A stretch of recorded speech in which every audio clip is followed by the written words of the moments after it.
I'm gonna go to a circle.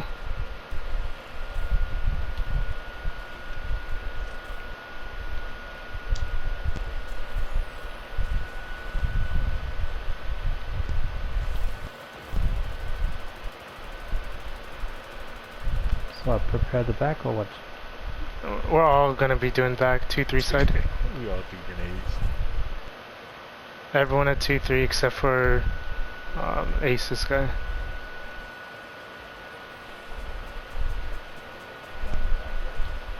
Yes. Okay, give constant damage.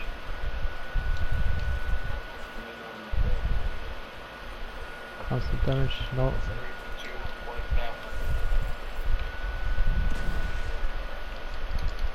Get to your corner. Oh. Guys, this is all day 1 on the PS4, and I'm going to be giving you another Division 2 build video. And with this build video I'm going to be giving you is going to be an updated EMP build video and this is basically going to be used for Razorback. You can use this on anything else really, but this build is catered more towards Razorback and Razorback alone. It's for the drones pretty much. If people are having hard times shooting the drones, or you know, if you just want it to be a little easier, having this build is gonna make it a nice cakewalk. So we're gonna go ahead and look at the specializations that I would highly recommend using. So I would highly recommend using the Survivalist. I myself use the Sharpshooter because, well, on the first 2 bosses I run a sniper build, so having me running the Sharpshooter is going to be ideal. But as a EMP person or EMP pulse build, you definitely want to go with Survivalist. And the reason why you want to go with Survivalist is because 1, you get 15% increased protection from elites, which is going to be pretty useful, and then the 15% increased outgoing healing, which is also going to be very useful with this specific build. And then you also get distributed repair. Distributed repair will allow you to heal yourself and allies over time whenever you use an armor kit, which is going to be very essential on a boomer fight. So if you are playing a survivalist and you're kiting boomer, just repair your armor and boomer will not be able to actually kill you because your armor is just continuously getting repaired for the next 5 seconds, which is in my opinion is really nice. And then the incendiary grenade is really good for crowd control, and then you also have the crunch time. While in cover, gain 10% skill haste. So in my opinion, it's not that big of a difference, but every second counts pretty much especially with the EMP build. And the last thing is, you're not going to be putting that much damage out anyways on Razorback.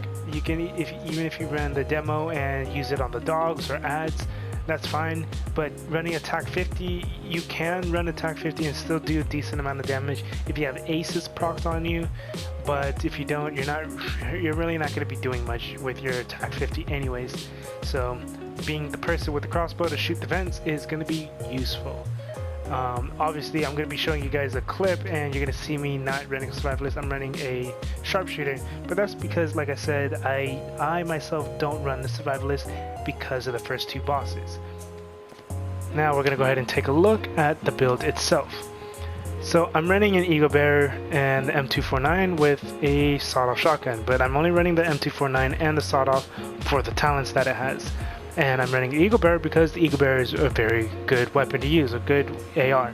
Now, if you don't have the Eagle Bearer, a custom P416 or MK16 works fine. Really, any AR works. The reason why you want to use an AR though is because of the health damage perk that all ARs get. They get 29% health damage, which will be very, very, very essential with this build, because you're not going to be able to build up a lot of damage to elites to kill your drones right off the bat. So unless you get really lucky and you get a pretty nice high amount of damage to elites on your mask, and you got 2 hard-hitting talents on your other high-end pieces, then you should be solid. But other than that, you definitely want to run an AR because of that. Now for the talents you want to have, you can run whatever primary and secondary talents you want, but for the third talents, I'll just go ahead and show you what you definitely want to get with. Well, if you're running a survivalist, you definitely want to put the survivalist D50 on, but if you're not, these are the talents you want to go with: rooted, transmission, and in rhythm. So in rhythm and transmission are definitely more important than rooted is, but rooted is very essential with this build as well. And what it does is, while equipped and in cover, all skill damage and healing is increased by 25% for 10 seconds. Buff is lost when exiting cover, can occur once per 60 seconds. So when you kill the enemies or whatever, you go into cover, you use your EMP and you get the kill from that, and then you throw down your restore hive. You're doing 25% more healing, plus the EMP is a skill damage build, or a skill damage ability, not a build, but ability. So technically you wouldn't even need an AR for that, but the downfall of rooted is it occurs once every 60 seconds anyways. Transmission also applies every 60 seconds, but it's very useful defensive wise, because what happens is the shock drones will end up shocking you and you're pretty much screwed. If you get shocked, you can't use your EMP, you're shocked for about 5 seconds, unless you have a high amount of hazard protection and shock resistance, whatever, then you don't have to worry about transmission. But what's nice about transmission is it sends the shock right back to the sender. So if the drone shocks you, it'll shock the drone back and it'll be stuck there in place, and then you can just kill it. And then in rhythm, obviously within rhythm, the reason why you want to have this is because it has a chance to refresh all your active cooldowns. So while equipped, enemy kills have a 5% chance to refresh active skill cooldowns, can occur once every 60 seconds. So with that being said, not just drone kills, but also throwing a grenade inside Razorback in the vents also counts as a kill. For some reason, it counts as a kill. So it could proc in rhythm, it can proc skilled, and it can proc calculated, all at the same time, which is really cool. Now we're going to go ahead and take a look at each and every single gear piece. So you do want to run 3-piece tip of the spear, and the reason why is because you get 20% pulse skill power, which is needed, 40% skill haste, which is also needed. And then you're going to run Alp Summit, which is going to be on the backpack, and the reason why is because that gives you 20% skill haste and a talent, or an active talent and a passive talent. And then you want to use the exotic gloves, the BTSU data gloves, which you can get this from any of the I forgot what they're called, my mind just went completely blank, but it's not True Sons, I can't even think of their names. I'm really sorry, you guys, but you just get it from any of the bosses from my bad, let me just go ahead and take a look. Black Tusk, I knew it started with a black, I was thinking Black Order for some reason, but no, you get it from Black Tusk, any Black Tusks, or a Black Tusk boss, not any Black Tusk, but any Black Tusk boss. Now I don't know for sure if you can get it from a Black Tusk boss in the Dark Zone or ODZ, since I haven't tested it nor have I seen anyone talk about it, but you know, you can get it from easily if you have the, what is this map called, the Camp White Oak. You just farm Camp White Oak on normal or hard and you can get it there pretty quick. You can do Camp White Oak in about 10 minutes and easily get it. Now you know, if you don't have Camp White Oak or Manning National Zoo or Kenley College unlocked, well, Camp White Oak is the one you want to do. If you don't have it unlocked because you don't have the season pass this week, then don't worry about it, you can get it from invaded missions. Now the other things that you want to look for, or the last thing, would be the Fenris knee pads, and the reason why is because it comes with 2 talents as well. So the 2 talents you want to have is hard hitting and calculated, and it's not going to come with calculated. So the thing you have to be on the lookout for is a yellow attribute, which has to be a higher skill haste, at least 10%, at the very minimum 10%. But you definitely want to shoot for 20% skill haste and hard hitting. Those would be the 2 things you want to make sure you have on your Fenris knee pads. And then go ahead and throw calculated on your knee pads from another gear piece, because calculated cannot come onto a Fenris knee pads, unfortunately. It will never come on with Fenris. It'll either be in trench or patience.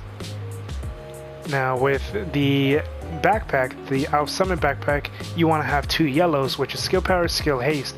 You want to try to get a high amount of skill power, high amount of skill haste.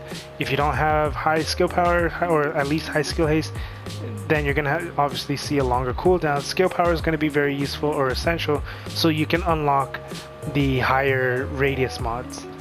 And then the two talents that are gonna be very important is gonna be skilled and hard hitting, not destructive, hard hitting. The reason why you want hard hitting is for the damage to elites, because those drones are still considered elites. So having more damage to elites is gonna be very useful.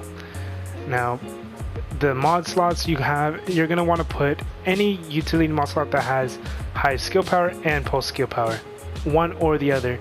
Generally you want to get the pulse skill power first, because that's going to be the one you want to focus on leveling up, and then go with the high skill power because that's going to be another ability you're going to be using. And then the offensive mod slot you want to go with is going to be in any AR damage mods that have damage to health.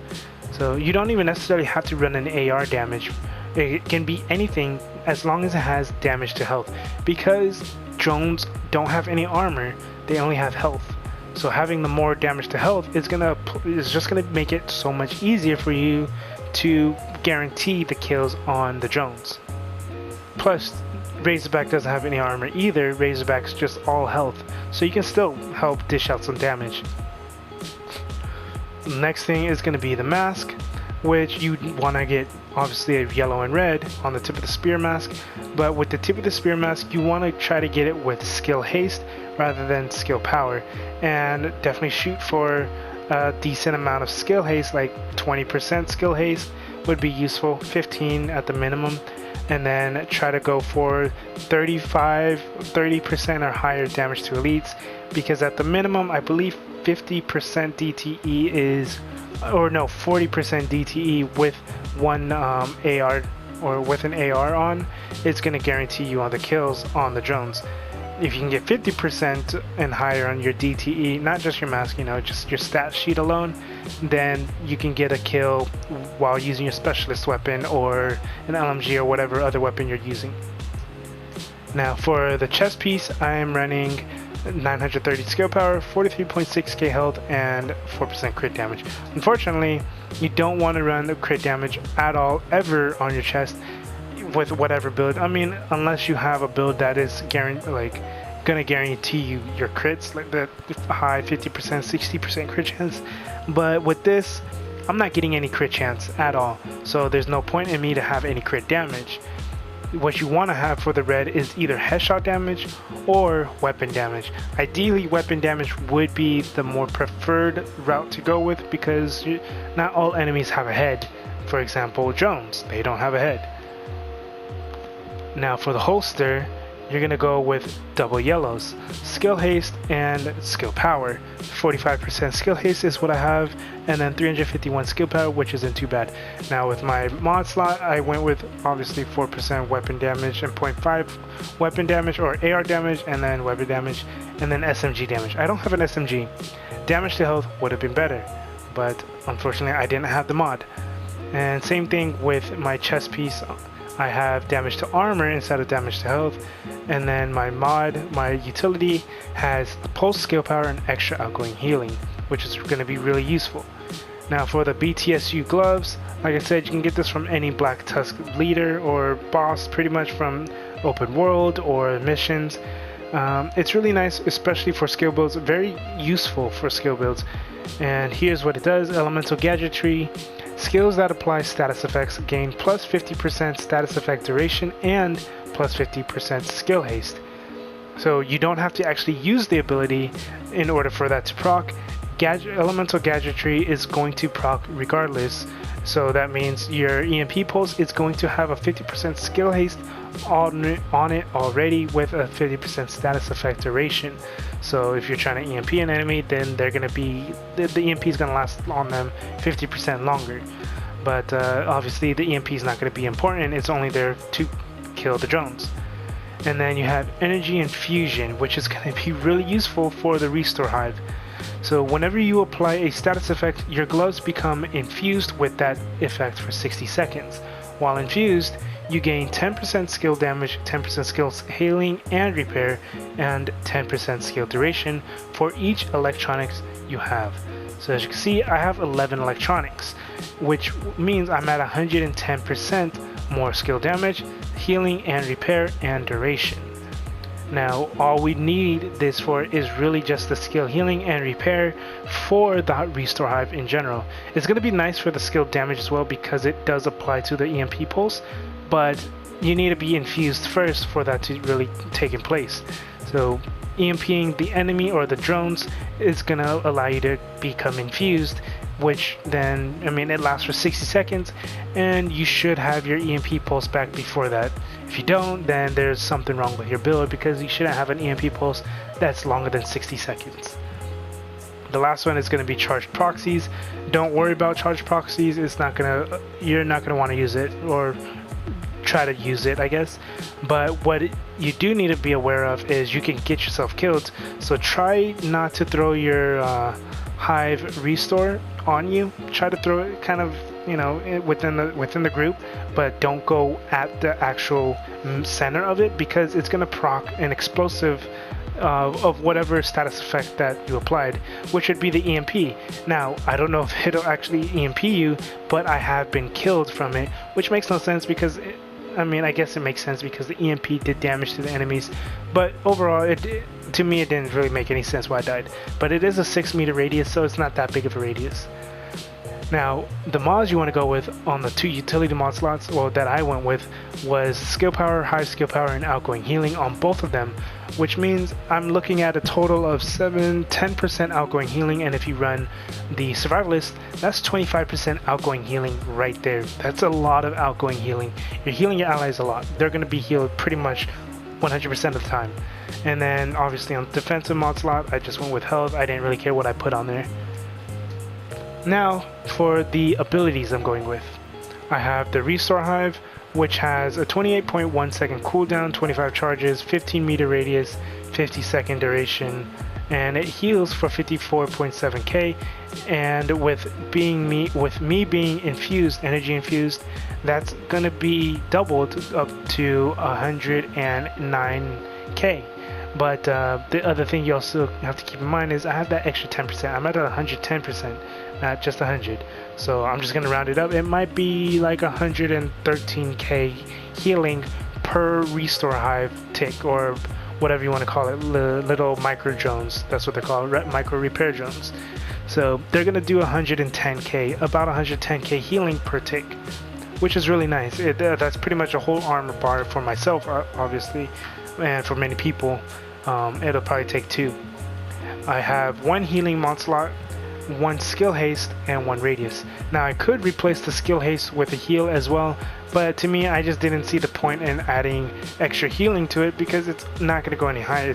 It goes from 54.7k to 65.4 or 65.8k, which is almost near over 10k difference, but to me that wasn't that big of that noticeable in the heals.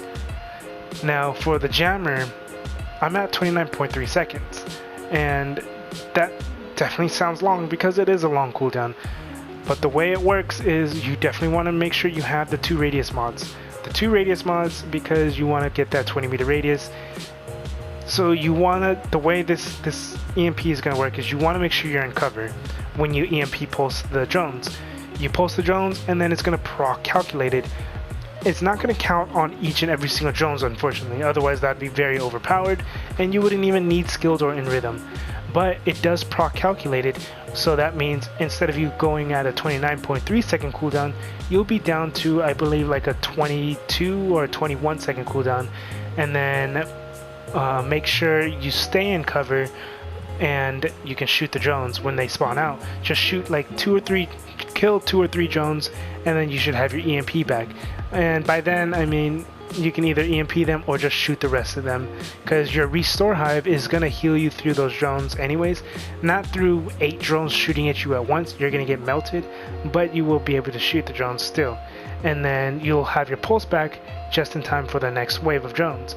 And the other thing is you have in rhythm and skilled, so if those do proc, because in rhythm is a 5% chance every 60 seconds off of any kill. It doesn't have to be just skill kills. Skilled is any kill that's dealt with skills, and it's a 25% chance to restore, or I guess cool down instantly your ability automatically. which is going to be very, very, very good. And yeah, so that's why I just stuck with the 2 radius mods. Now the way it's going to work with the pulse, running the pulse though, like I said, you want to make sure you're in cover when you're doing the pulse, and then the best way to kill drones is going to be kind of at a distance. Don't try to be right up on them. And I'm just going to go ahead and show you here real quick. So obviously I'm not running survivalist. Maybe I should actually go switch to survivalist real quick before I show you guys what I'm about to do.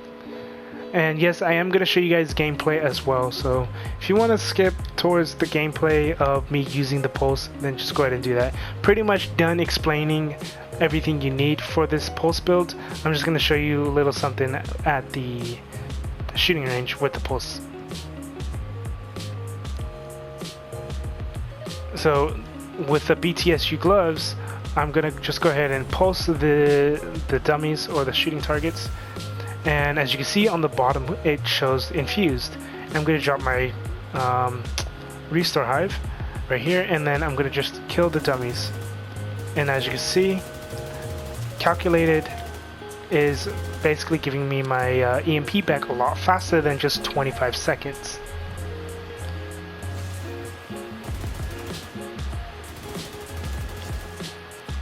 So yeah, you're going to be getting your pulse back pretty quick. And obviously you're not going to see me get skilled or in rhythm proc that often because these are only shooting dummies, so the EMP pulse isn't going to kill them. But yeah, that's pretty much it with this video. If this helped you out, go and leave a like, comment, subscribe. If you have any questions or concerns, let me know down in the comment section, and I'll try my best to help you guys as much as possible. This build is not going to be easy to use. It is going to be very useful though for those of you that, you know, have a group that can't kill drones with the gun. It's not hard to shoot the drones, but you know, if everyone's scattered all over the place or too spread out, then it becomes an issue. But yeah, you just have to really get used to running this build, and once you do, it becomes a lot easier. Like for me, this build actually got a lot easier. I was a little upset, or very upset actually. I stopped playing for about a day and a half, 2 days, because of the change that they did. But you know, it just comes down to adapting the changes. It does suck that they nerfed the builds that people don't use, but you know, it is what it is. Anyways, this is all Day1 on the PS4. Have a good day, good night, and enjoy the rest of the video.